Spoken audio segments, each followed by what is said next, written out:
Repercuta!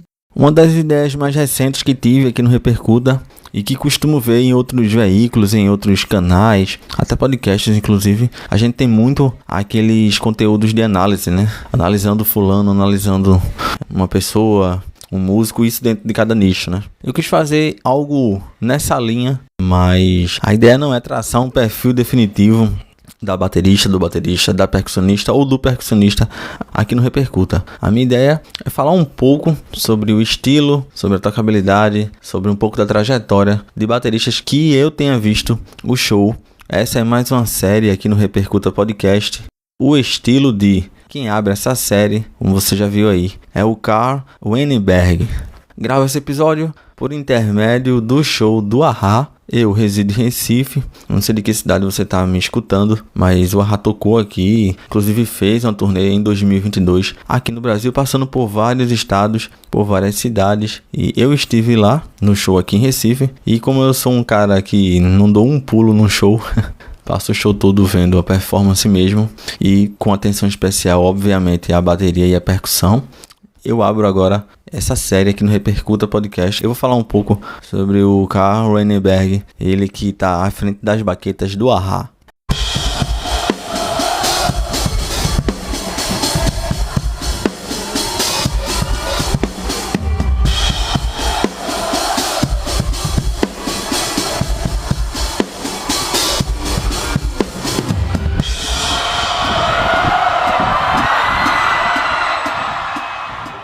É claro que eu vou passar também minhas impressões do show, a performance do Carl, mas quero antes também contextualizar e falar um pouco sobre a trajetória dele. Eu também, que não conhecia a fundo, tive que fazer a pesquisa e é muito interessante também aprender um pouco mais disso. Carl Olof Wennberg nasceu na cidade de Venezia, na Noruega, e vive em Oslo, que também é uma cidade daquele país. Ele nasceu em 14 de fevereiro de 72, portanto, no ano da gravação desse podcast, 2022, ele tem 50 anos. Ele vive em Oslo, como eu falei, desde 98, como baterista freelancer. Ele estudou música no College of Music em Kristiansand e também no College of Music em Oslo. E ele também tem uma trajetória antes de participar e de acompanhar diversas bandas, que eu vou citar aqui também. Ele também tem uma parte da sua história como militar, né, tocando nas bandas militares. Entre grupos que o Wennberg esteve envolvido, além do A-ha, que é o motivo maior pelo qual eu estou gravando esse episódio, falando um pouco do estilo dele e da performance na banda norueguesa, mas outros artistas aos quais ele também colaborou. Temos o Ylvis, o Line Marlin e o próprio Morten Harket. É interessante perceber que o cara já estava no radar dos caras ali, né? Ele colaborou com os trabalhos solo dos outros integrantes da banda, a exemplo do Morten, como eu acabei de falar. Ele também tocou na banda Dream Pilots e também na Life in the Future. Entrou no A-ha em 2009. A banda fez logo aquela turnê ali de despedida, né? Ele foi fazer outras coisas e retornou pro A-ha em 2015, na volta da banda, inclusive aqui no Brasil, no Rock in Rio, no dia 27 de setembro de 2015. E aí essa turnê percorreu o mundo, tanto em 2015 como também em 2016. Interessante que nessa edição do Rock in Rio, tanto o Rock in Rio como o A-ha estavam comemorando 30 anos. Foi uma coisa, foi uma ação casada que foi muito interessante para aquela edição. O Wennberg faz parte da equipe da Universidade de Agder desde 2011, dando aula. Lá ele ensina, além de bateria, ele também ensina a prática de conjunto, a questão do ensaio de banda, também programações e também a percepção rítmica, que lá na descrição, de certa forma, literalmente é treinamento de ouvido rítmico. Na verdade, é percepção rítmica. O Carl, ele é muito conhecido na Noruega, um dos bateristas mais notáveis. A Noruega é um país que tem muita força com as bandas de metal, o black metal, o thrash metal, né? Mas o Carl, ele é conhecido exatamente por essa trajetória um pouco mais pro pop, um pouco mais experimental, um pouco mais misturada com, inclusive, recursos eletrônicos também. Desde 80, ele tá na ativa, tocando com várias bandas, algumas das quais eu já listei aqui, mas vou trazer mais outros aqui. Mais outras bandas, a maioria eu nem conheço aqui. Grande parte delas são norueguesas mesmo, são da cena norueguesa, por isso é um cara conhecidíssimo por lá. Para citar algumas outras bandas e artistas, nós temos a Maria Mena, Lenny Marlin, Eric Faber, Alex Rosen, The Sound, Budgie Wesentoft, Cecil, Secret Garden, Kurt Nielsen, Maddie Boyne, Carola, Sigvard Dagsland, é tudo nome bem difícil pra mim, Alexander Denstadwith, Anneli Drecker, a Paradik, o coro gospel de Oslo, que é o coral de lá, entre outros vários artistas. Inclusive alguns trechos que vocês vão ouvir aqui nas transições desse episódio, tem trechos tanto de shows com a Ra como do cantor Vidar Johnson, ao qual grande parte do material que eu encontrei do K fora do Ra vem dele, vem de shows dele. Em estúdio, o K colaborou com vários desses artistas, destacando também a Bel Canto, o próprio Vidar Johnson, que eu já falei, o Ravi, o Lenny Marlin, o próprio coral de Oslo, ele também gravou, a Maria Mena, o Adrian e o Bjorn. Temos também a Chris Medina, o Secret Garden, a banda, ele também gravou. Ele colabora tanto em shows, em turnês, como também no estúdio. O disco do Morten Harket, vocalista do a-ha, ele também colaborou, ele também participou, alguns dos quais artistas separadamente. Eu falei anteriormente dos que ele colaborou em turnês, em shows, em gigs, e agora os trabalhos em estúdio, os álbuns gravados.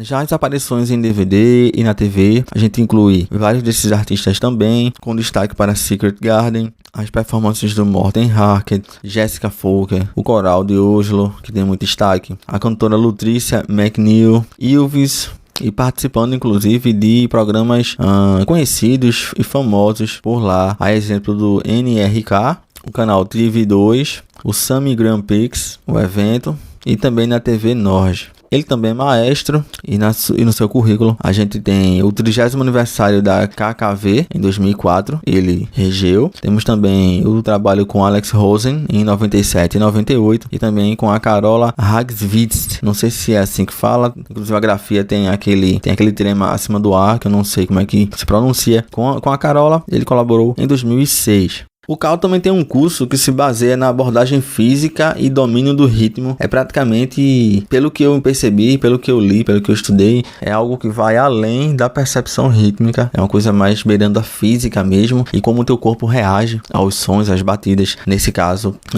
as divisões rítmicas. Inclusive a própria descrição do curso é aprimorar o senso e a compreensão do pulso e do ritmo e subdivisões dos alunos através da ativação física do corpo com palmas, caminhadas, pisadas, estalos, cantos. Exatamente isso que eu falei, usar o próprio corpo. Kiko Freitas fala muito disso, inclusive, você usar o teu coração como um metrônomo, enfim, o corpo ele tem ritmo, né? Em todas essas atividades que a gente faz. A vida é ritmada.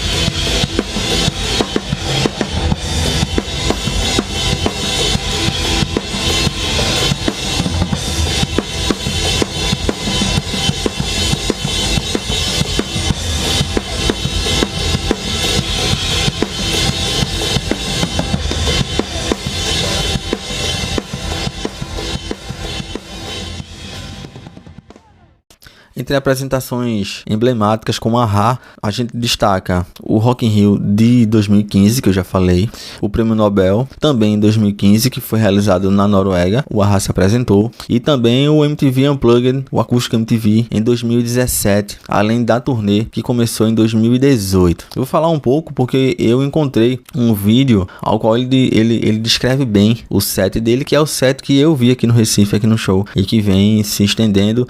A turnê ela teve que ser um pouco adiada, né? Em parte por conta da pandemia. Inclusive o show daqui do Recife também foi adiado. Ele seria em março e acabou acontecendo em julho. Teve esse adiamento por conta do aumento da onda de contaminações devido à Covid-19. De lá pra cá, mais recentemente, eu falei sobre as coisas, a trajetória dele, o currículo dele artístico desde o início. Mais recentemente, ele tem participado como baterista para Anneli Drecker, também para a banda Medcon, como baterista substituto nesse caso, com o cantor Vidar Johnson, que eu falei já anteriormente, e no projeto Sami ele também participou de alguns shows na primavera de 2016 e também no outono de 2016. Lá é bem delimitado, as estações do ano aqui a gente não tem isso praticamente, mas ele também colaborou como baterista e percussionista no Ylvis em eventos corporativos.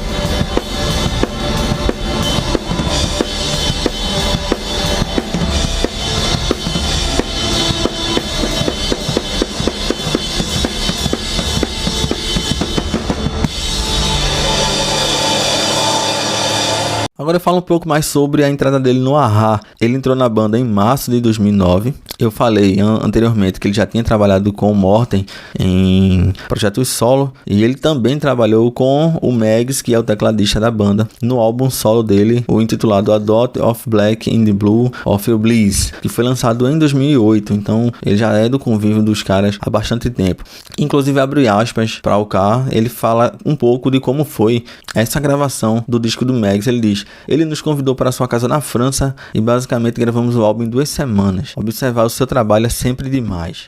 Em uma das entrevistas que ele deu assim que entrou para a banda oficialmente, ele falou logo também, porque logo de cara, assim que ele entrou, ele logo veio pro Rock in Rio. Então ele falou logo da experiência que foi se apresentar aqui no Brasil em 2015. Ele diz: pra mim foi surrealista, legal demais. O a-ha foi e ainda é a maior banda da Noruega. Eu estava bem nervoso no primeiro show na América do Sul. O show do Rio de Janeiro, eu estava mais à vontade, se é que eu posso dizer assim.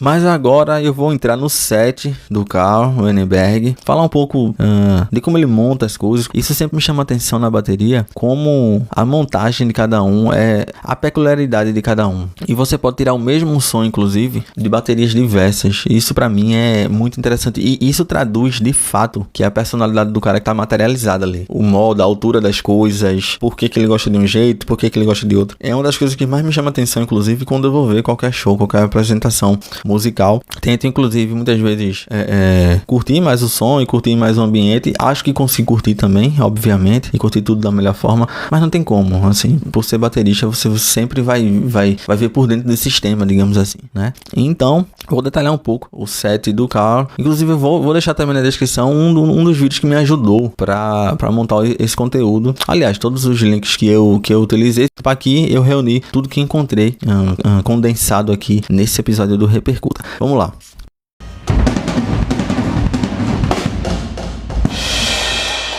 Primeiro dizer que o Carl, ele é endossado pela Zildjian nos pratos, as baterias Gretsch. Anteriormente ele usava Pearl, eu encontrei em registros mais antigos, mas está com a Gretsch. E também ele tem o apoio da Gilwa Music e também Gibraltar nas ferragens. E o banco ele usa o da Potter Davis. No set, o Carl usa tom de 12, bumbo de 20, estudo de 14, a caixa é de latão e de 14 também. A timbragem, eu já vou adiantando, bem instalada. E o que é interessante é que no surdo ele usa aro de madeira, pelo menos é esse no set que eu vi.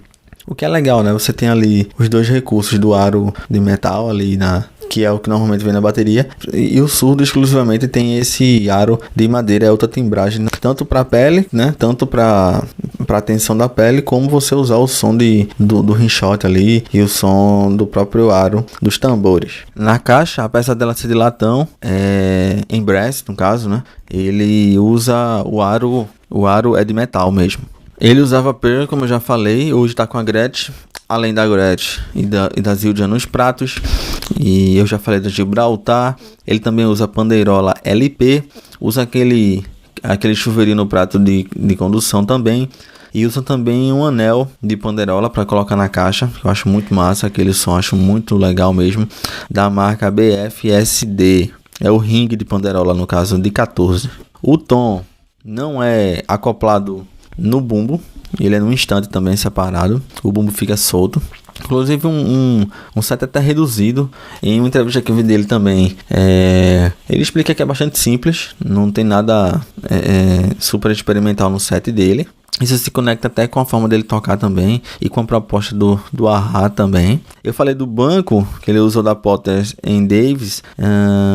Nas baquetas, o que percebi é que ele usa a Vickford. E o que eu achei interessante também, eu falei agora do tom num instante, separadamente. Achei interessante que ele usa prato suspenso. Tem duas peças suspensas, na verdade. A Pandeirola é suspensa do lado direito e o Hyde, o prato de condução, também é suspenso. Então ele consegue até tirar mais volume. Enfim, o prato balança mais ao invés de ficar no chão. Nunca toquei desse jeito. Se você já teve essa experiência, você me fala. Pra mim o movimento do prato é muito sensível pra mim, sabe? Pra falar a verdade, no set.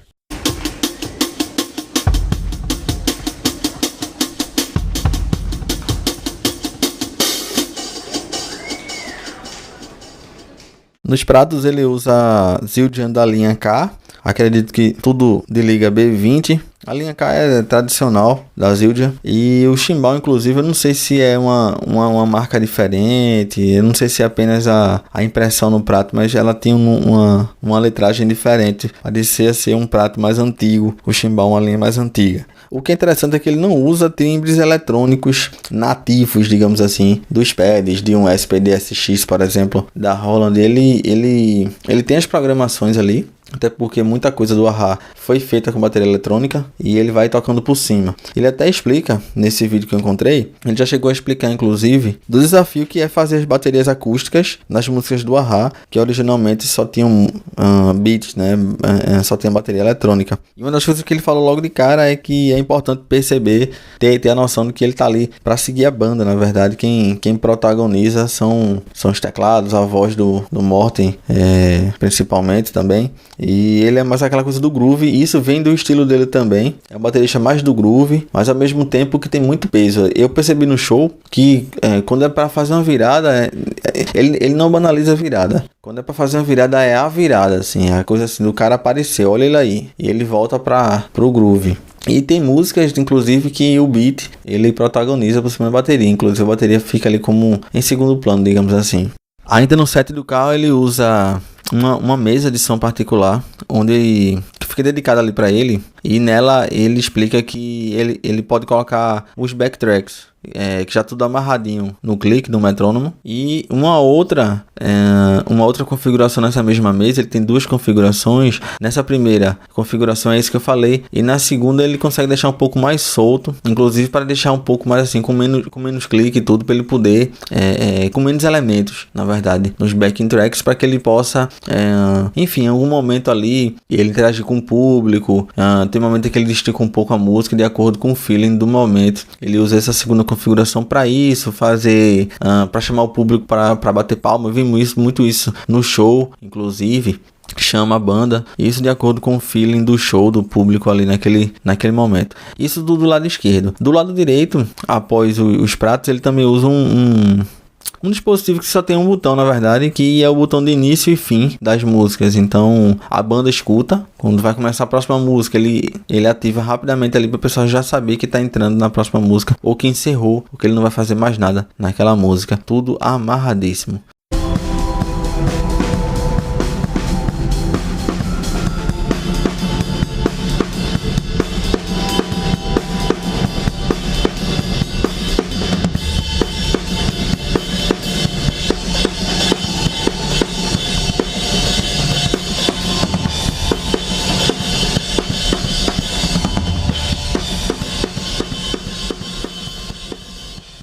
Na prataria da Zildjian dele, a gente tem dois chimbais, um de 14 no lado esquerdo mesmo, ele é destro, é um da linha K Constantinopla. Ele também usa um aéreo do lado direito, igual. Ele usa ataque de 18, também da linha K, a Kerope, né, no caso. Um de 19 e um de 20, que ele usa como Crash Ride, na verdade. E mais um de 20, que é um FX Oriental Crash of Doom. Esse é um prato meio torto, inclusive, parece amassado o formato dele, que também faz parte do set do carro. Lembrando que ele não usa, em alguns pratos ele usa a borboleta com feltro, normalmente os dois da ponta, então esse Doom e o primeiro de 18, da esquerda para a direita, né? E os dois que ficam no meio, o de 19 e o de 20, normalmente não usa borboleta nem nada, nem feltro.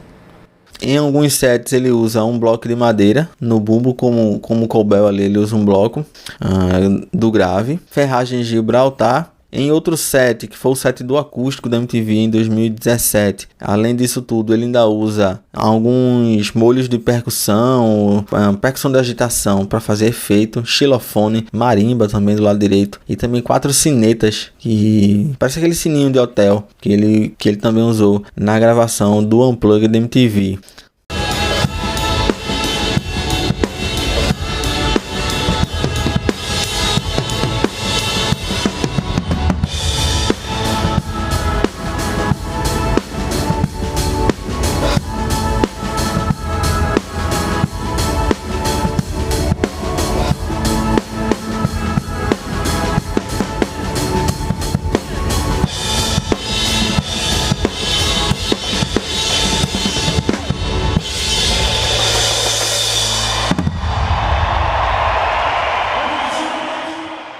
Sobre afinação, ele já explicou que o set dele é bem fácil de afinar. É um set que inclusive se aproxima da timbragem dos anos 80, que é correspondente ao a-ha, a história da banda. Marcou sua história na música com essas timbragens pop mais pesadas.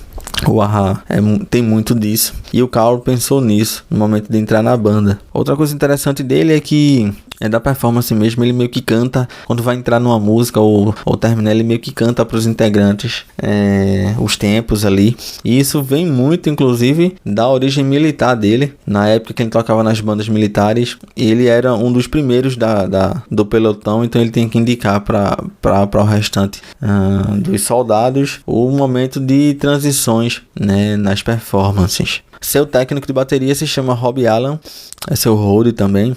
E uma curiosidade é que o técnico dele não usa tapete para montar, ele mesmo consegue posicionar as ferragens da bateria de uma forma que ela não ande, ela não saia do lugar de forma alguma nos shows.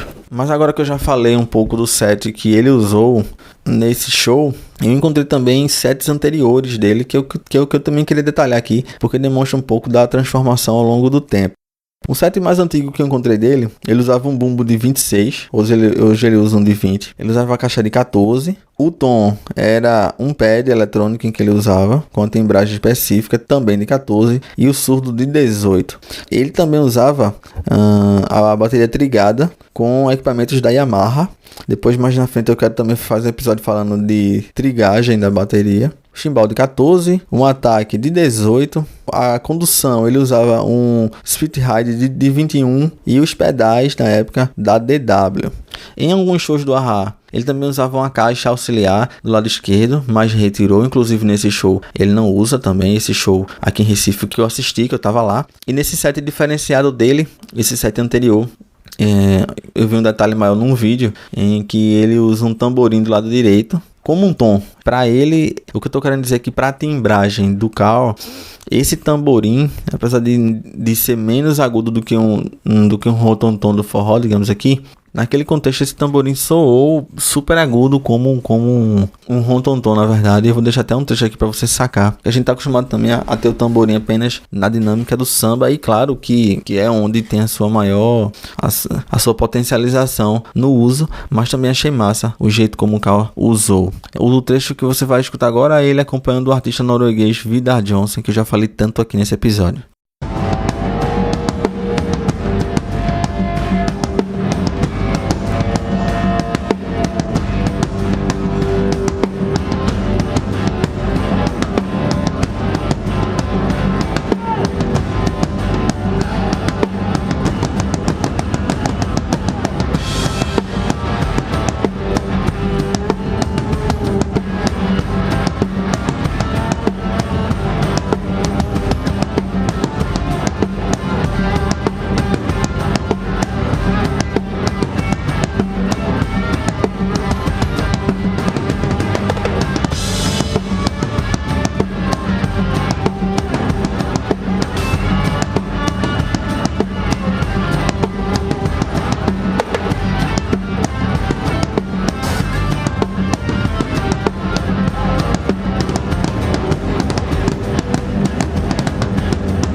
Nesse set com o Vida Johnson também ele não usa panderola, ele não usou panderola, e no chimbal ele colocou um molho de cascos, dá mais movimento, mais informação na verdade, ali durante o show e durante a performance dele. O Karl Wennenberg, que toca descalço, daqueles bateristas adeptos de tocar descalços, outros tocam de meia, né? Na utilização do pad, que eu falei no set aqui dessa turnê de 2022 aqui no Brasil, que passou aqui por Recife, em outros shows você já encontra esse pad meio na frente, no lugar dos tons, onde ele vai acionando efeitos. Um ótimo exemplo, inclusive, é na música Sycamore Leaves, que ele usa bastante como um tom mesmo, no lugar dos tons, e vai disparando os efeitos pré-estabelecidos. Eu também vi em outras imagens mais antigas que ele também usava ou usa. Eu não sei se é só nessa turnê do A-Ha que ele retirou, mas ele também usava octobands.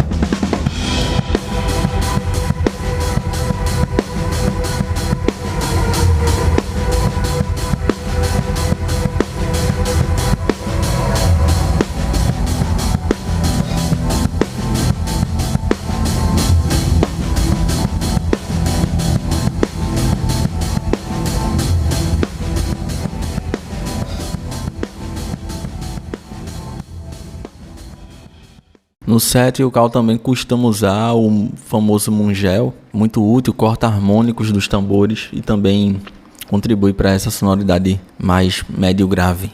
No setlist aqui de Recife, a gente teve, para listar as músicas, a gente teve Sycamore Leaves, The Swing of Things, Cry in the Rain, uma música que eu tenho uma relação afetiva, inclusive por causa da época dos radinhos de pilha, eu sempre ganhava radinho de pilha de aniversário. Tô entregando a idade, né? Mas eu gostava muito e ouvia muito. Uma música que eu tenho uma relação afetiva grande, também desses tempos dos radinhos de pilha, é a There Is Never a Forever Thing. Eu sei que essa música não estaria no setlist. Também não encontrei nenhuma versão dela ao vivo. É outra que... Acho que na verdade é a que eu mais tenho essa relação afetiva com a discografia do A-Ha.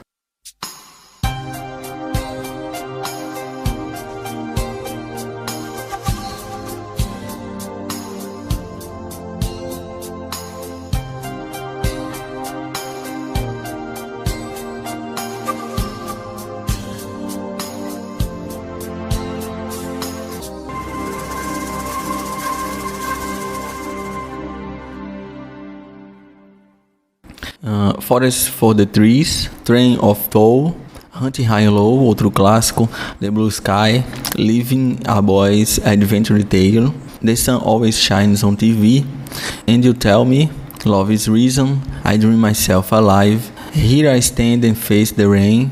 Acho legal que as músicas do A-Ha sempre, normalmente, tem nomes grandes, assim, eu também gosto. Esteticamente eu acho legal, diz muita coisa. A 14ª música do setlist, The Blue That Moves the Body. Temos também We Are Looking for the Whales, Crying Wolf, outro classicão, I've Been Losing You e The Living Daylights, é claro. A penúltima, porque a última é a Take On Me, obviamente. Para mim, os destaques de cara, Sycamore Leaves, para mim é uma música foda. É uma música que me lembra muito a abertura de show mesmo. Ela é perfeita. É perfeita abrindo pelo tom pomposo e altivo, a música bem pra cima, sofisticada, elegante. A Train of Thought, pra mim, uma música épica, e se destaca a atuação do Karl pra mim pela adaptação dos timbres eletrônicos pro acústico. Eu acho que é uma das músicas que mais se encaixaram, que o resultado ficou melhor. I've Been Losing You, The Living Daylights, e outros destaques pra mim que tem a ver também com a atuação do Karl é a Forest for the Trees e, é claro, Take On Me, pela simplicidade, pelo tom tá, aquela coisa super simples, e é isso que toca as pessoas no fim das contas, e é isso que tocou todo mundo lá. É um clássico, acho que é o tipo de música que quando a banda ela grava um hit, um Um clássico desse não tem mais pra onde ir. É como se você zerasse o jogo e você vai ser sempre julgado parte dela.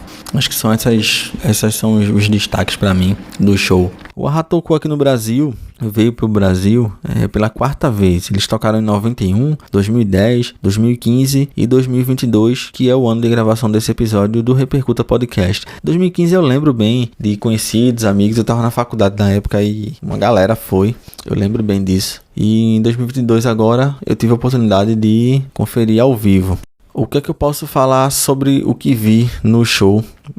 Primeiro, o que é muito massa, isso é uma coisa bem particular. Você chega no show e tá tudo montado lá, você vê que tá tudo pronto pra você ali, para o público, né? E você vê logo a bateria em silhueta longe, assim, é o que mais chama atenção de cara, né? E os pratos sob a luz, assim, eu olho para aquilo, eu já acho uma coisa, parece um trono, parece uma nave espacial que vai te levar para um lugar distante, assim. Eu costumo brincar, assim, beira o sagrado, assim, é algo que você senta ali e você já começa a sentir, você nem toca, mas você já começa a sentir o que aquilo vai te trazendo, a tua comunicação, né, os teus sentidos que vão mudando ali, na medida que tu vai se aproximando de fazer um show. Sobre o Carl, o que eu acho massa, é aquele cara que toca pra banda mesmo, entende a proposta da banda, por isso que foi escolhido, inclusive. O cara do groove, como eu falei antes, mas as timbragens pesadas, uma das coisas que eu conversei com amigos lá foi isso. Apesar do Ahá ser pop, mas ele tem muito mais peso do que muita banda que se propõe a ser muito rock and roll, digamos assim. E o Carl, aquela coisa, eu passei grande parte do show sacando a performance dele, mais ou menos esse set, como tava distante, eu percebia mais o certo momento em que ele aparecia no telão. Aquele cara do groove, mas aquela consistência, aquela precisão o tempo inteiro. Na hora de fazer uma virada, assim, é uma virada que realmente seja para fazer uma transição no meio de uma música, encerrá-la ou introduzi-la. É um cara que, assim, já sabe o que tá fazendo há muito tempo, na maior tranquilidade, sem sustos. Foi escolhido por isso também, né? Pela vasta experiência que tem em estúdio e em shows também. E eu acho que ele também consegue equilibrar elementos que estão nos álbuns com uma assinatura particular no show, para que também não fique apenas a repetição do que está no álbum. Então ele entrega mais do que o álbum entrega, na verdade. E não é só aquele bate-estaca que eu acho que poderia cair facilmente, e que eu vejo até de bandas consagradas, e aqui que ele bate-estaca pelo fato de muita coisa do Ahá ter bateria programada. Então era fácil para ele ali ficar só seguindo o robô por cima dele. E ali não, eu sinto linguagem, eu sinto que ele tá à frente, ele usa o beat, ele usa o robô, mas para incrementar uma performance dele e ao mesmo tempo ser fiel ao que foi feito lá atrás. Não é qualquer um, é um cara que não à toa tá onde tá. E foi muito massa ver. Eu sempre aprendo muito com todo show. Como eu falei no começo do episódio, eu não dou um pulo, não bebo também, então eu tenho que aproveitar de alguma forma. E a minha forma é essa, assistindo o show e a performance dele. Foi um dia muito bom, foi no dia do rock, inclusive, 13 de julho, aqui em Recife. E encontrei com amigos, familiares também.